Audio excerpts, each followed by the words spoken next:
Welcome back to Spacecasters. I'm your host, and today we're just hanging out and talking about how to handle hard times. It's so good to be here. I was just thinking, life is, it's just so unpredictable. Tell me about it. One minute you think you've got it all figured out, and the next. Yeah, exactly. The next, it's just hard.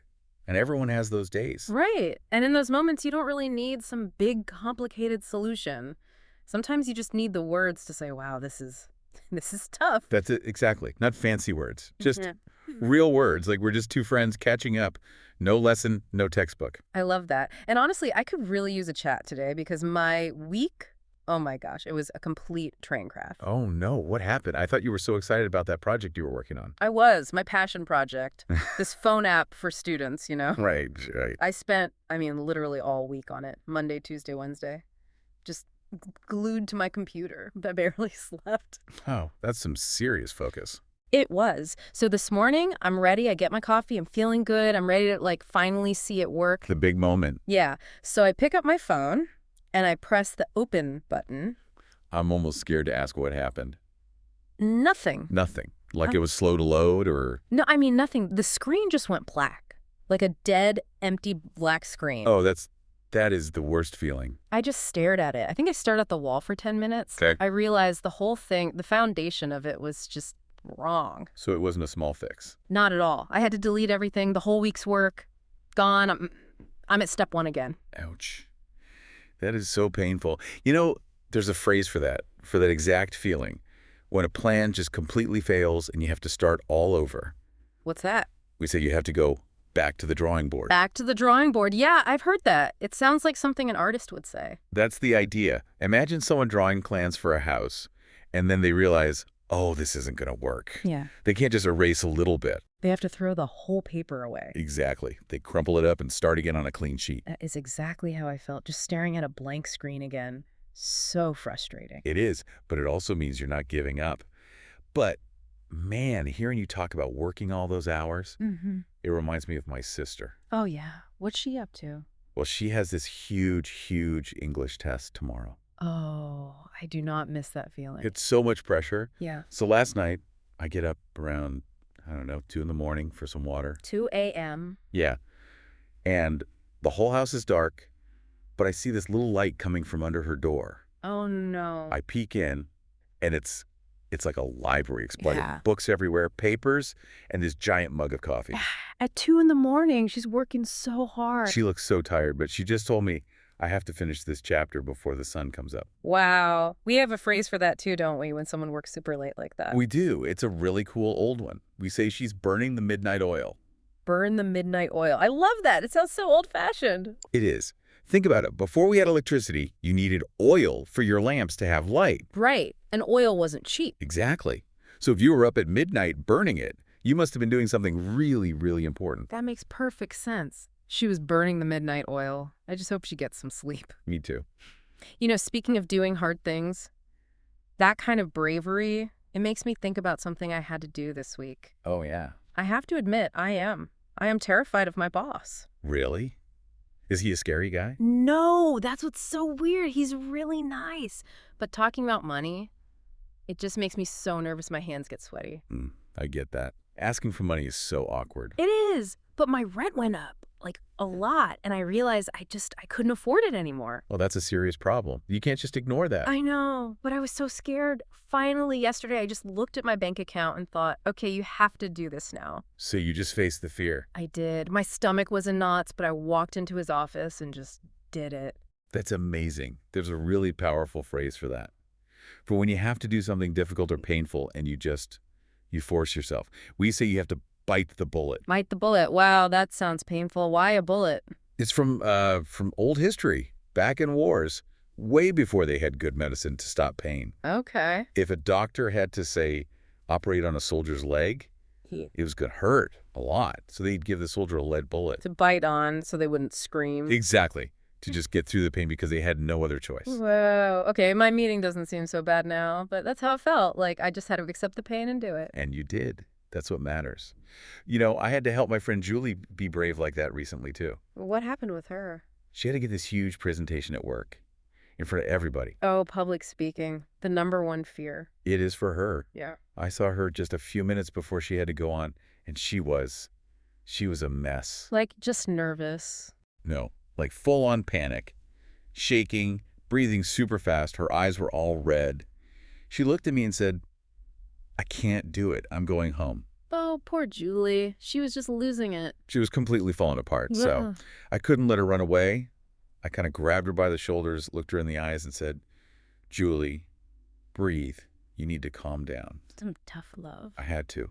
I told her, "You need to pull yourself together." Pull yourself together. I hear that one all the time. Yeah, it's this idea that when you're upset, you're in pieces, you're falling apart. Yeah. So to calm down, you have to pull all those pieces back into one. To get control of yourself again. Did it work? It did. She took a few deep breaths, and she walked in there and did an amazing job. That's awesome. Sometimes you just need someone to tell you that. We all have those moments. You know, it's funny how something that seems like a bad thing can sometimes turn out. Oh. Okay. What do you mean? Well, let me tell you about my Tuesday. It started off so bad. I was running late for work. I saw my bus coming. Oh, no. And the doors closed right in my face. It just drove away. The worst. That's the worst feeling. I was so angry. I thought, great, my day's already ruined, but I had to wait 10 minutes for the next one. And in that time, the sky just opened up. A rainstorm. A huge one, just pouring rain. But I was safe under the little roof at the bus stop. So you stayed dry? I stayed dry, and then I saw the first bus, the one I missed, stuck in traffic, and all its windows were open. No way. Yes. All the people on it were getting totally wet. Missing my bus actually saved me from getting soaked. That's incredible. That is a perfect example of what we call a blessing in disguise. A blessing in disguise. A blessing is something good, and a disguise is like a costume. Exactly. So it's something good that looks like something bad. Like good luck wearing a mask. Precisely. Mm. The missed bus looked bad, but it was actually good luck. I love that. It's such a positive way to look at things. It is. Although, I have to say, my morning today was definitely not a blessing in disguise. It was just all bad. Oh no, what happened to you? First, my cat knocked over my favorite vase. Smashed. Oh. All over the floor. Okay, that's a bad start. Then, while I'm cleaning that up, I smell smoke. My toast, it was completely black. The smell of burnt toast is the official smell of a bad morning. It really is. Yeah. But I thought, okay, stay calm. I sit down at my computer to work. Yeah. And then the power goes out. Computer's dead. Oh, come on. That's too much. It was. That was the moment I screamed. I completely lost my patience. The vase was one thing, the toast was another, but the computer, That was the last straw. the last straw. Yes. Why do we say that? Why a straw? It comes from an old saying about a camel. A camel. Yeah. Imagine you're putting pieces of straw on a camel's back. Right. One piece is light. 1,000 pieces are light. But you keep adding one more and one more. And eventually, just one tiny extra piece is too much. Exactly. That one tiny piece is the straw that broke the camel's back. That makes so much sense. Yeah. The computer was my last straw. It's always a buildup, isn't it? You know, my mom lost her patience with me yesterday over something silly. Oh, do tell. She couldn't find her car keys, and she was absolutely sure that I lost them. Of course. She was yelling, "You moved my keys!" Mm. She spent like an hour looking through my room, under my bed. She was convinced it was you. 100%. And then she stopped. And reached into her own coat pocket. No, they were there the whole time. The whole time. Oh, that's classic. She was looking for the answer in completely the wrong place.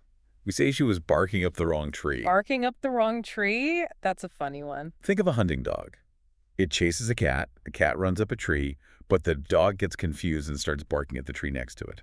But the cat's not there. Exactly. The dog is loud and confident, but completely wrong. That was my mom. Definitely barking up the wrong tree. It takes so much energy to deal with days like that. It really does. I went for a long run last weekend, a 10-kilometer race. Wow, that's far. And about halfway through, I was so tired, my legs felt like heavy rocks. I just wanted to sit down and quit. You hit a wall. A huge wall. But then I ran past this group of people, and they were all cheering. And it was like magic. Suddenly, I felt this new energy. Yeah. I ran the last part of the race faster than the first part. It was like I found a hidden battery. We call that getting a second wind. A second wind. Like for a sailboat. Exactly. When a boat is stuck with no wind, and then a new breeze comes and pushes it forward. That's a perfect description. And It's that sudden new energy when you thought you had nothing left. And so often that energy comes from other people, right? From friends. It's so true. You can't get through the hard stuff alone. It makes me think of my best friend, Tom. We've known each other for 20 years. That's a long time. It is.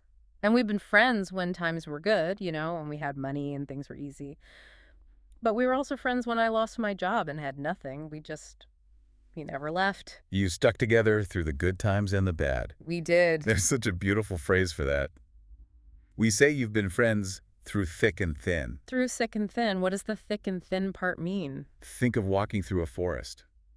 Thin is where it's open and easy to walk. Those are the good times. And thick. Thick is where the bushes are dense and it's dark and hard to get through. The bad times. Exactly. You've walked through the easy parts and the hard parts together. That's a great way to put it. Support is everything. I had a friend who failed his driving test recently for the 3rd time. Oh, 3 times. That's rough. He was just crushed. He was sitting on his couch staring at the floor saying, I'm just going to give up. He was totally defeated. He was. And I told him, hey, stop looking at the ground. It's just a test. You'll try again. I told him he needed to keep your chin up. Keep your chin up. That's so physical. It is. When you're sad, your chin goes down. When you're confident, your chin is up. So it's like saying, stay positive, stay brave. Exactly. Don't let it beat you. And honestly, that's good advice for all of this, isn't it? It really is. Wow, we covered a lot today. We did. From broken apps to bad mornings. Life can be a lot. But it helps knowing we all go through it and having these simple ways to talk about it. It makes it a little less scary. It really does. It's like a blessing in disguise. I see what you did there. Well, I know I feel a lot better. I hope everyone listening does too. Me too. Just remember, a bad day doesn't mean a bad life. That's a perfect way to end it. It was great chatting. Thanks for listening to Space Casserole. Remember to keep it simple, keep practicing, and take care of yourself. See you next time.